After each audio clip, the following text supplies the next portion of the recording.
From Mateo chapter 28 verse 18 to 20. The title, The Authority of Jesus. Ayan. What are the authority of Jesus? So sa mundo po natin, bukod sa Panginoon, meron pang isang nagahari. Mula sa Efeso chapter 2 verse 2, sinabi po dyan, the one who holds the power of the air is Satan. Hindi lang sa mundong ito, kundi sa hangin na inihingahan niyo po, nandyan si Satan.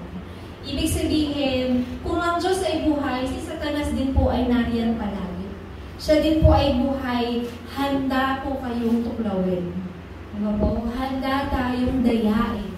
Sinusunod na noon ang masamang takbo ng mundong ito at napailalim kayo sa pinuno ng mga kapangyarihan sa himpapawid ang Espiritong naghahari sa mga taong ayaw pasakop sa Diyos. It is clearly stated dyan sa Efeso chapter 2 verse 2 na ang hari ng mga ayaw pasakop sa Diyos ay si Satanas. Kaya, you check yourself po. Nagpapasakop na po ba kayo sa Diyos? Ay, parang ayaw nyo. Ayaw pasakop sa Diyos Ayan. So, sino ba si Satanas? Sino po ba siya? Bukod sa siya, isa siya sa naghahari sa mundong ito, sinabi rin po sa unang Korinto 10:4 hanggang 5. Gayunman, hindi kinalugdan ng Diyos ang marami sa kanila, kaya't nagkalat ang kanilang mga bangkay sa ilang. Ibig sabihin ng ilang field. Marami po pa rin na mga alagad ni Satanas sa mundong ito. Marami pa rin po ang mga hindi pa tumatanggap kay Jesucristo. At lahat po sila ay hawak-hawak pa rin ni Satanas. So, bukod doon, meron po tayong tinatawag na 12 bertisan of Satan. Ano po itong 12 bertisan ni Satan? Kung ang Diyos ay merong bertisan, meron din pong itinayo si Satanas na bertisan na kung saan sila po ang patuloy na lumalaganap na humahawak sa bawat tao sa mundong ito. Maging po yung mga anak ng Diyos, kahit na po they already received Jesus Christ, marami pa rin po sa atin ang sumusunod sa kultura ng bertisan ni Satan. And isa po, number one, isa po sa bertisan na ito ay yung mga tao nakakaranas ng mental illnesses o yung mga mental problem.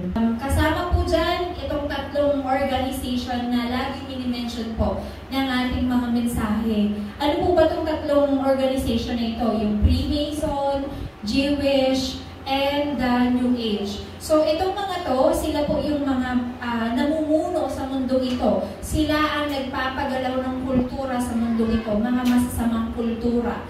Kung nakikita niyo po sa mga telebisyon, sa mga mobile phones ninyo, yung mga kinakainan natin ng mga sikat na mga fast food, lahat ng yan, sila ang mga may-ari yan. Sila ang nagpapalakad ng mga yan. Kaya po maraming mga tao ngayon, maraming lalabasan ng mga sakit, di ba? Kasi yung mga tao nahihilig sa mga fast food na mga pagkain. Nagkukos ng cancer, nagkukos ng mga sakit na hindi malunasan. Ano pa? Yung mga culture na mga nag-trending ngayon na sinusunod ng ating mga kabataan instead na ang sundan natin ay kultura ng gospel. Yan din, sila din ang pasimuno ng mga yan. So, kung makikita natin, halos sila na ang nagpapatakbo ng ating mundo. At meron din po tinatawag na Chi movement, kung saan sila din po ay nagkakaroon ng transcendental meditation, na which is ginagawa din po natin, they receive this kind of energy pero nagkakaroon ng maling resulta. Ano pong klaseng resulta ito? Ito yung resulta na sa una nagkakaroon tayo ng katagumpayan pero in the end, we end up failure. Tama po ba? Tayo ay nabibigo. Bakit po? Kasi mali ang sinasamba ng mga ganitong kilusan at mga ganitong organisasyon. So, lahat ng ito, ang background nito ay sino po? Si Satan. Wala nang iba. So, sinabi po sa Efeso chapter 6, verse 11 hanggang 12, isuot nyo ang buong kasuotang pandigma na kaloob ng Diyos upang mapaglabanan nyo ang mga pakana ng Diablo. Napakadaming pakana ng Diablo. Katulad ng mga sinabi ko kanina. Sa atin lang, mga anak ng Diyos, number one target tayo ng Diablo. Hindi nyo na kailangan mag-focus sa mga anak ng Diablo kasi anak na sila ng Diablo. So tayo pong mga anak ng Diyos ang target ng Diablo. Kapag tayo, nakikita ni Satanas na tayo, nag-e-enjoy na tayo sa paghawak sa salita ng Diyos, sa paghawak sa Panginoon, that is the time na tayo ay dinadaya ng diablo. Sabi dyan, isuot nyo ng buong kasuotang pandigma ang kaloob ng Diyos. Ibig sabihin ito, lagi nyo pong isuot ang salita ng Diyos kasi araw-araw meron tayong tinatawag na spiritual battle. Hindi, ang battle po natin, hindi pang pisikalan. Yung sinasabi dyan na yung armor, full body armor, hindi po sinabi magsuot kayo ng full body armor. Ang sinasabi po dito, ang kalaban natin spiritual. You have to understand that this spiritual battle, ang kalaban po natin dito ay si Satanas. Paano natin ito magagawa? Binigyan na tayo ng Diyos ng spiritual weapon. Ang salita ng Diyos. Ang greatest spiritual weapon na ibinigay niya sa inyo. Salita ng Diyos ay eternal. Walang unchangeable. Hindi nagbabago. Kaya yung iba po sa inyo nagsasawa ng magsimba kasi paulit-ulit yung message. Ano gagawin natin? Hindi nagbabago ang salita ng Diyos. Ang tao po, araw-araw nagbabago. At ang salita ng Diyos lamang po ang laging natutupad. Amen?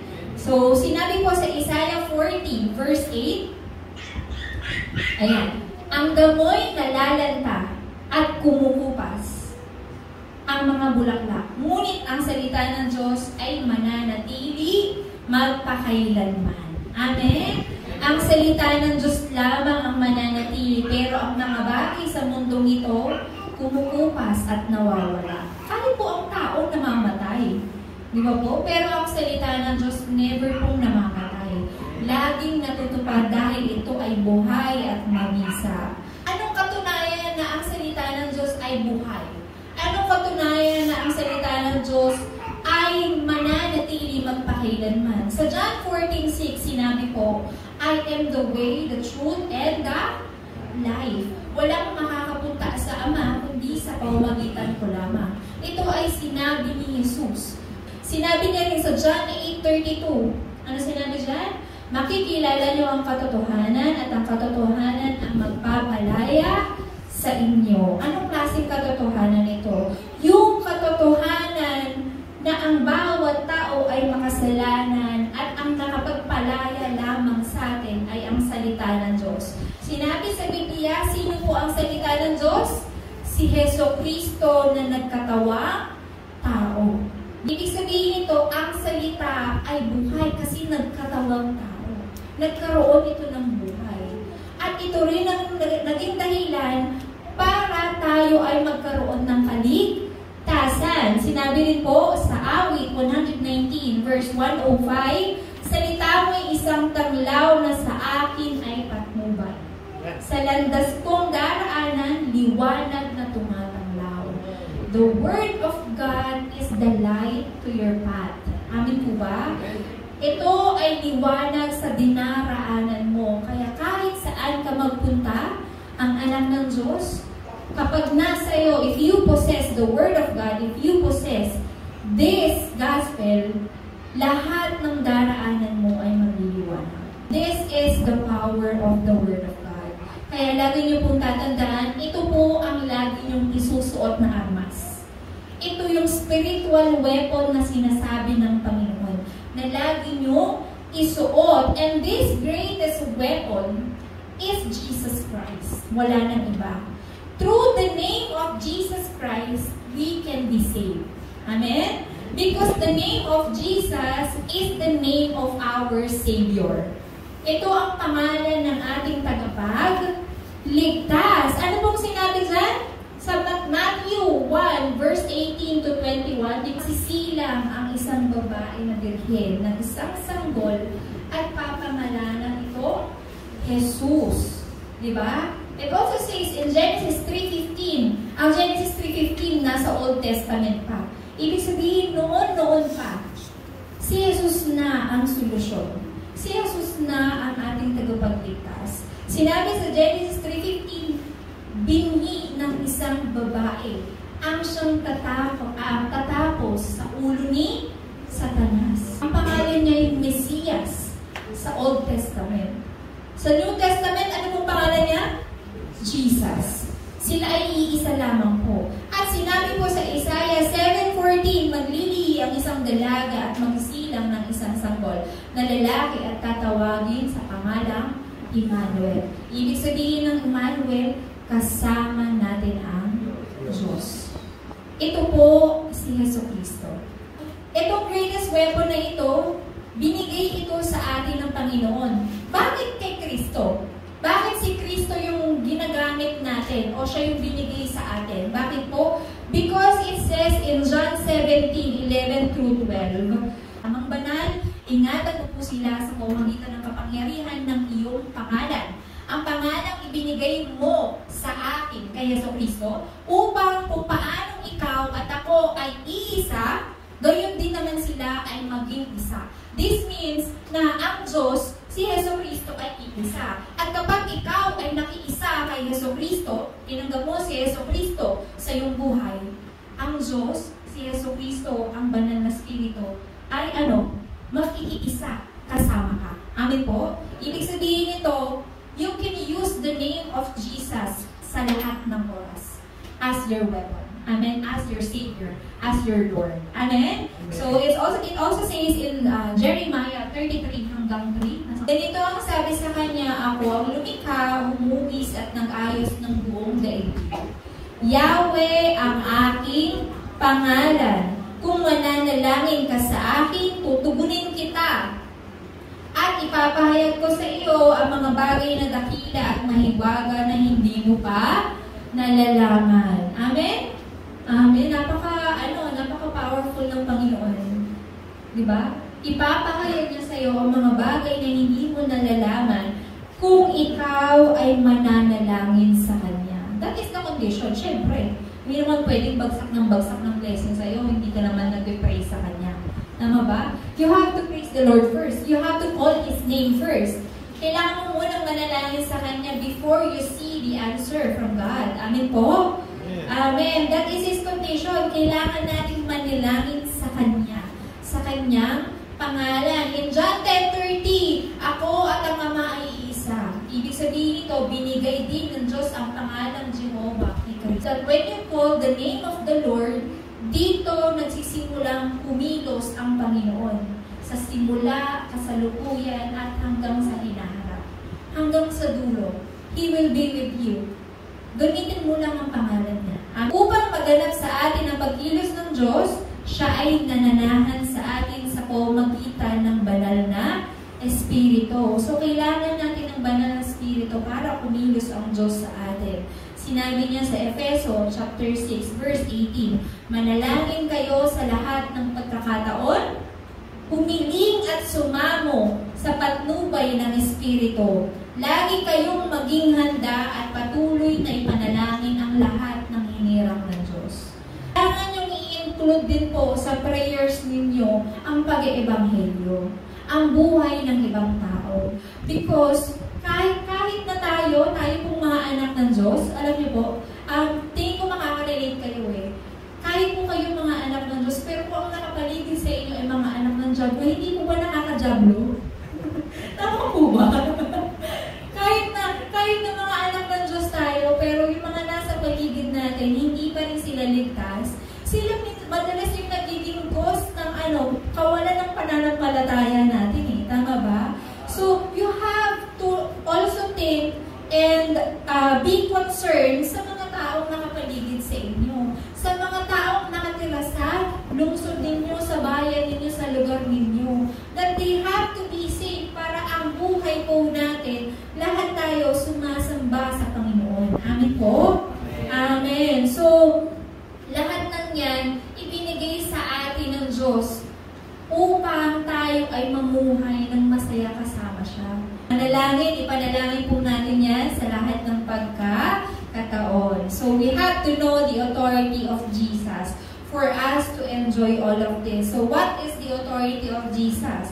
It says in Matthew 28:18, ang lahat po ng authority ay nasa kay Jesucristo, mula langit hanggang lupa.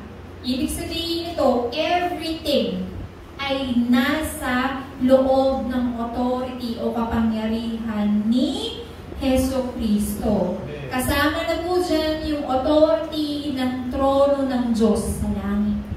Kasi ang Diyos at si Jesucristo ay iisa. So when you call the name of Jesus, you can move the throne of God. Aside from that, the authority of the throne is also the authority of the Holy Trinity. Dito rin po nanggagaling yung kapangyarihan ng salita ng Diyos.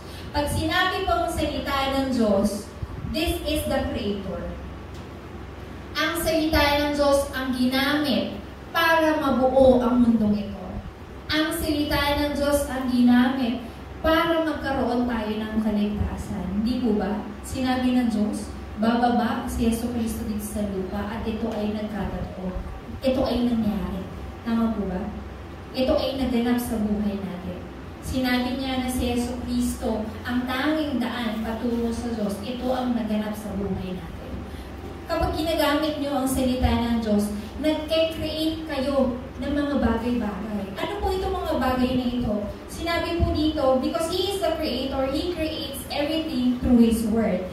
That is the grace of the Word. Ito yung habag ng Diyos sa pamamagitan ng Kanyang salita. The authority of Jesus is also the authority of being a Savior. Yung tagapagligtas. Dahil siya tagapagligtas, ibig sabihin nito, He can save everything. Lahat ng bagay kapag ginamit mo ang pangalan niya. Kasi yung authority ng Diyos, ibinigay niya kay Jesucristo. So, before creation, before pa create ang mundong ito, lahat ng yan itinadhana na ng Diyos. Lahat ng yan i-prepare na ng Diyos. Lahat ng yan inihanda na ng Diyos mula sa kanyang pagbaba sa lupa, pagkamatay para sa ating kasalanan at kanyang muling pagkabuhay. Maging yung kanyang muling pagbabalik, kanyang second coming and the judgment, lahat ng yan linano na ng Diyos. Kaya nga po, habang nabubuhay tayo sa mundong ito at habang hinihintay natin ang muling pagbabalik ni Jesucristo, kailangan natin mamuhay palagi na sumusunod sa salita ng Diyos. Ang lahat ng authority ay nasa Kanya lamang. The Almighty authority ay nasa Kanya lamang, nasa pangalan lamang ni Jesucristo. Pag sinabing Almighty, makapangyarihan sa lahat. Amen? Amen. So, sinabi sa John 14:16-17, dadalangin ako sa Ama upang kayo bigyan niya ng isa pang patnubay na magiging kasama niyo magpakailanman. Sino po yung binigay niya sa atin? Ang banal na Espiritu. Siya ang Espiritu ng katotohanan na hindi matanggap ng sanlibutan. Sapagkat siya ay hindi nakikita ni nakikilala ng sanlibutan. Ngunit nakikilala niyo siya sapagkat siya'y nasa inyo at siya'y mananatili sa inyo. If you are not aware of the Holy Spirit na kasama ninyo, marami sa atin na kahit na anak ng Diyos, patuloy pa rin tayong naglalakad sa kadiliman. Patuloy pa rin tayong sumusunod sa mundo na kung saan ang nagahari ay si Satanas. Tama po ba? So, kailangan nyo pong i-acknowledge sa buhay ninyo na kasama nyo ang banal na Espiritu. Kasi yan ang pinangako ng Panginoon, na ang Espiritu ng katotohanan ay mananatili sa inyo. Amen? Bakit inaalaw ng Diyos na manatili sa atin ang banal na Espiritu? Bakit po? Upang tayo ay makasama niya at tawagin tayong mga saksi. Amen? Upang maganap ang salita ng Diyos sa buhay ninyo, kailangan nyo ng tulong ng banal na Espiritu. Dahil sabi niya sa 26, ang patnubay, ang Espiritu Santo na isinugo ng Ama sa pangalan ko, ang siyang magtuturo sa inyo sa lahat ng bagay at magpapaalala ng lahat ng sinabi ko sa inyo. The Holy Spirit is the one reminding us sa lahat ng ginawa ni Jesucristo. Ay, hindi ko ito gagawin kasi ayaw ng Panginoon to. Namatay siya sa krus para sa akin. So, He is the one guiding us sa lahat ng bagay. Kapayapaan ang iniwan ko sa inyo, ang aking kapayapaan ang ibinibigay ko sa inyo. Hindi ito katulad ng kapayapaan ang ibinibigay ng mundo. Huwag mabagabag ang inyong kalooban at huwag kayong matakot. Diba po? Walang ibinibigay ang Diyos na dapat natin ikatakot. Kasi ang mga ibinibigay ng Diyos ay tunay na kapayapaan. So kapag may dumating na problema, hindi nais ng Diyos na matakot ka. Ang nais ng Diyos ay bigyan ka ng kasagutan at magkaroon ka pa ng kapayapaan. Amen? Amen. So second, the authority of Jesus is the authority of the owner. He is the owner of everything. Siya ang may-ari ng mundo, ng universe, at lahat ng bagay. Ang pangalan niya ay ano? Yes, in Jesus' name. Ang pangalan niya is above of all names. Sa Filipos 2:9-10. Siya'y lubusang itinaas ng Diyos at binigyan ng pangalang higit sa lahat na pangalan. Sa gayon, sa pangalan ni Jesus, ay luluhod at magpupuri ang lahat ng nasa langit, nasa lupa, at nasa ilalim ng lupa. Yung tipong lahat ng bagay sa mundong ito ay luluhod sa Kanya. Maging si Satanas ay lumuluhod sa Kanya. Amen po ba? Amen. So in Romans 16:20, ang Diyos ang bukal ng kapayapaan at malapit na niyang pasukuin sa inyo si Satanas. So may ginawa ang kagandahang loob ng ating Panginoong Jesus. So ibig sabihin nito, si Satan mismo ay lumuluhod din sa Kanya. Isa pa po sa kapangyarihan ng pangalan ni Jesus ay yung tinuturuan tayo na magsisi sa ating kasalanan, to repent. Sinabi na sa Lucas 24:47, sa Kanyang pangalan ang pagsisisi at kapatawaran ng mga kasalanan ay dapat ipangaral sa lahat ng bansa magmula sa Jerusalem. Kasama pa sa authority ni Jesucristo is yung 3 offices.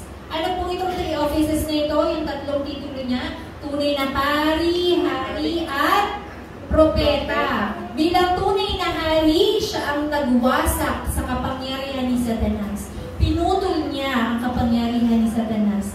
Pinutol niya yung tadhana natin na pumunta tayo sa impyerno pag tayo'y namatay. Once na tinanggap mo si Jesus sa buhay mo, your destiny will be changed. Amen? Amen. So, He has also the authority of a true priest na siyang nagpatawad, naglinis ng ating mga kasalanan, pinutol ang sumpa ng ating henerasyon hanggang sa ating susunod na henerasyon. Siya din ang nag-open, nagbukas ng daan para sa ating kaligtasan. And He has also the authority of a true prophet. Ano po ito? Siya ang naging daan para makatagpo natin ng Diyos, pati ang ibang tao para makilala din nila ang Diyos. Amen po ba? Amen. So lahat ng yan, lahat ng authority na yan na kay Jesucristo, your owner. Amen. Inaalaw niyo ba si God na siya ang maging owner ninyo? Amen. Amen. So, everyday kailangan niyong i-proclaim po yan. Kasi everyday kalaban natin yung sarili natin. Everyday kalaban din natin si Satanas. So everyday you proclaim that my owner, my master is Jesus Christ. If you use the power of the name of Jesus Christ to your heart's content, ibig sabihin ng heart's content, pwede niyong gamitin ang pangalan ni Jesus ng walang limitasyon. Araw-araw, oras-oras, every time, anywhere, kahit nasan kayo, you can use the name of Jesus Christ through prayer and proclamation ng Kanyang pangalan. So lahat ng yan, dapat ginagamit natin lagi yung pangalan niya. Bakit po? Because His name is the only one can destroy darkness and Satan. Yung pangalan niya lamang ang makapagwawasak sa kapangyarihan ni Satanas at ng kadiliman. Amen? Amen. So, marami pong ebidensya na ang pangalan ni Jesus kapag ginamit, nakapagtataboy ng demonyo, nakapagtataboy ng mga masasamang espiritu, ng mental na problema, at marami pang bagay. So, isang halimbawa po dyan ay yung paglalakbay ni Pablo at ng kanyang mga disipulo at mga disipulo ng Diyos. So, if you will read Mark chapter 3 verse 13 to 15 and Lucas 10:19, marami po dito mga tinawag na disipulo ng Panginoon ni Pablo upang magpalayas ng mga demonyo. So, kung babasahin niyo po yan, if you have the time sa mga basabahay ninyo, try to read yung whole chapter para malaman nyo kung ano ang nagagawa ng authority ng pangalan ni Jesus. Marami pa. Sa second, ginamit ang pangalan ni Jesus sa Mateo chapter 8 verse 24 to 32, habang naglalayag sila Jesus at kanyang mga disipulo, bumugso ang ulan, malakas, may dumating na ulan, at yung mga tao kasama ni Jesus ay natatakot.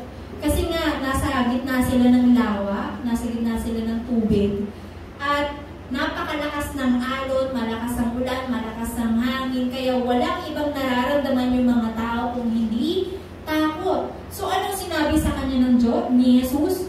Napakaliit naman ng inyong pananampalataya. Ano po? Katulad ngayon, yung bagyong Karina, marami ang mga nasalita. Marami for sure sa atin na kapag umulan, natatakot na tayo kasi lumalakas ang ulan. Naku, baka magbaha. Naku, baka mawalan ng kuryente. Naku, baka mawalan ng tubig. Marami tayo mga ganong hinaing. Mga reklamo, mga takot. Di ba po? Naku, baka magkaroon na naman ng dilugyo, mga ganun. So, lahat ng ito, ay gawa ni Satanas. Tinuturuan niya tayo ng matakot at mawala ng pananampalataya sa Panginoon. Kaya sinabi ng Diyos, napakaliit naman ang inyong pananampalataya. So tumayo si Jesus, pinatigil ni Jesus ang hangin at ang mga alon. Sa lawa, pati yung hangin pinatigil niya. Lahat ng yun sumunod kay Jesus. Kaya sabi ng mga tao, sino ba tong tao na to? Pati ang lawa at hangin pinatitigil, sumusunod sa kanya.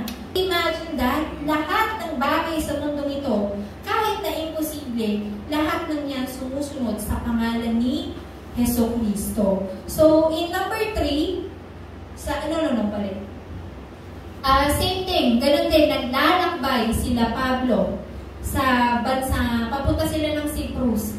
So, nakarating sila sa dulong part ng Cyprus, dun sa lugar ng Paphos. So, na-meet nila itong isang salamangkerong huwad. Pag sinabing huwad, ano ba bang other word ng huwad? Ano po? Fake. Fake, yes. Fake na salamangkero. So, itong salamangkero na ito ay kaibigan ng gobernador. Di ba po, imagine, gobernador na nag-lead ng isang bayan, nag-lead ng isang lugar, tapos may kaibigan na fake na salamangkero. Imagine kung anong sabihin ng salamangkero, gagawin ng gobernador. Di ba po? Pag sinabi niyo magpapatay ng mga tao, baka yun din ang gawin ng gobernador.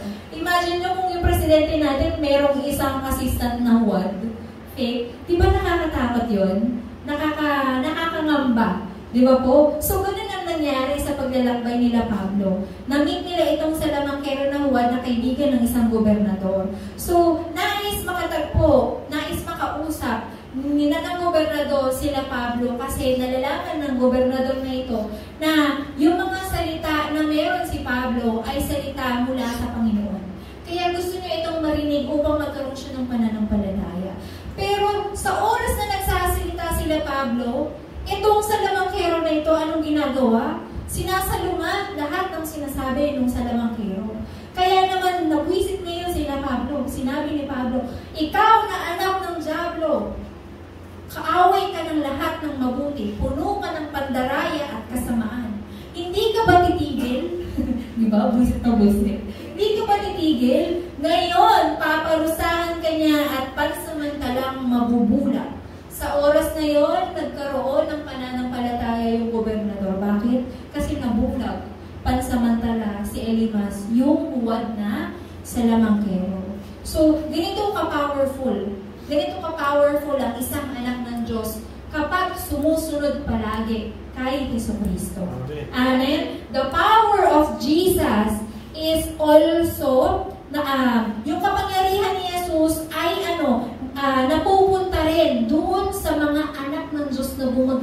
at nagpo-proclaim ng kanyang salita. Amen? So, isang sabi lang ni Pablo, mabubulag siya. That is the authority of Jesus. Pero nagawa ni Pablo. Bakit? Because Pablo followed Jesus. Di ba po? So, if we obey and follow the word of Jesus, we can also have the power of Jesus. Amen po? Na magtaboy ng mga masasamang demonyo, pati yung mga taong kinabubisita ninyo, malay nyo, maging anak ng Diyos din sila. Di ba po? You just have to pray for them. Huwag kayong magalit sa kanila. Di ba? Ang mga anak ng Diyos hindi dapat nagagalit kasi pumapangit. Di ba po? Ang mga anak ng Diyos dapat laging may baong salita ng Diyos.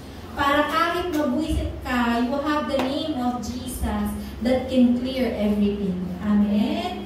Amen. So, in Acts 16, verse 16 to 18, dito naman na-meet nila yung isang taong inaalihan ng demonyo. Tapos pinalaya nila. Diba? Hindi ko na ikukwento, ang hahaba yung message. Please read sa mga tahanan ninyo yung mga story na yan. Diba? Kaya pinataboy ni Pablo yung isang tao na inaalihan ng demonyo. And in chapter 19, verse 11 to 20, pinalaya at pinagaling ang mga taga-Efeso.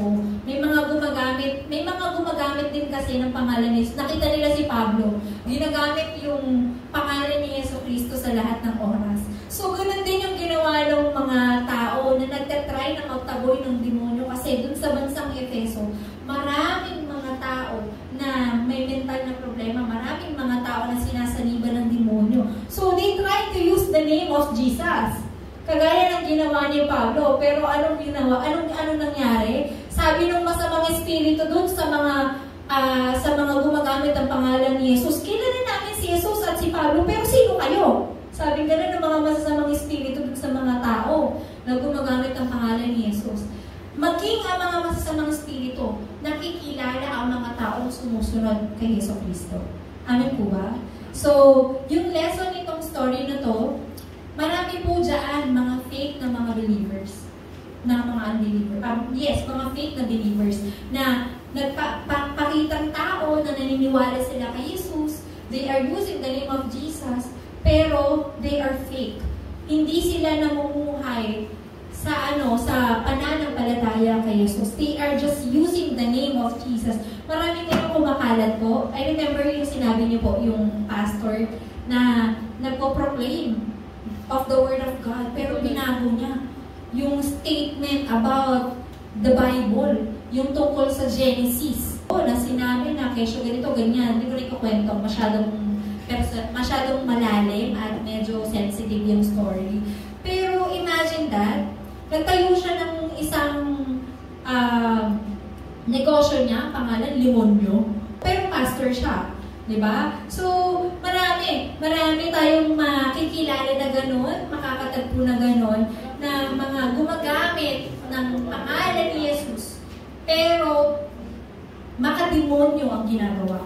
Di ba po? So, kailangan nating maging alert sa mga bagay na yan. You have to be alert on those people, on those kind of work, and those kind of faith na pinapalaganap ng mga taong faith. So, when you pray in the name of Jesus, yung mga anghel sa langit ay napapakilos mo. Yung mga anghel sa langit ay kumikilos para matupad ang mga panalangin ninyo. So, also, when you pray in the name of Jesus, you can also transcend time and space.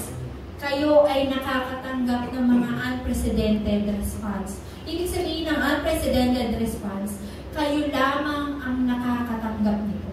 Kayo lamang ang nakakatanggap ng isang unique answer.